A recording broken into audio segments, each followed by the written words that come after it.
അങ്ങനെ ഇങ്ങനെയൊന്നും ഉണ്ടാവില്ല. നമ്മൾ തളരില്ല. നമ്മൾ പിന്നിൽ ഇത്രയും നല്ലൊരു ജനസമൂഹമുണ്ട്. ഞാൻ ചെയ്തതും എൻ്റെ കൂടെ ചെയ്ത ആളുകൾ ചെയ്തതും നമുക്ക് മറക്കാനില്ല. അപ്പം എന്ന് പറഞ്ഞു കഴിഞ്ഞാൽ ഞാൻ ആ സ്ട്രഗിൾ സമയത്ത് വിജയിച്ചതിന് ശേഷം എൻ്റെ കൂടെ നിൽക്കണേക്കാളും കൂടുതൽ ഞാൻ വിജയിക്കുന്നതിന് മുമ്പ് നിങ്ങളെപ്പോലത്തെ ആളുകൾ, അതേമാതിരി തന്നെ ഈ പാവപ്പെട്ട ഈശ്വർ മൽപേ, രഞ്ജിത്ത് ഇസ്രായേൽ, ഇവരൊക്കെ നമുക്കെല്ലാം പരിഗണിക്കണം.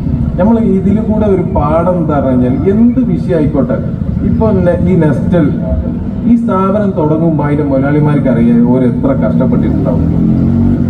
ഈ കഷ്ടപ്പാടില് ഓരോ കൂടെ ആരൊക്കെ നിന്നിട്ട് ഓരോ നല്ല കാലത്ത് ഓർക്കണം എന്നാണ് എനിക്ക് ഓരോട് പറയുന്നത്. അത് നമ്മളൊക്കെ എല്ലാവരും അങ്ങനെ ആവണം. നമ്മൾക്ക് ഒരു നല്ല കാലം വരുമ്പോൾ നമ്മളെ കൂടെ ഉണ്ടാവണം. ഇന്റെ കൂടെ അങ്ങനെ കുറച്ച് ആളുകൾ ഉണ്ടായിരുന്നു.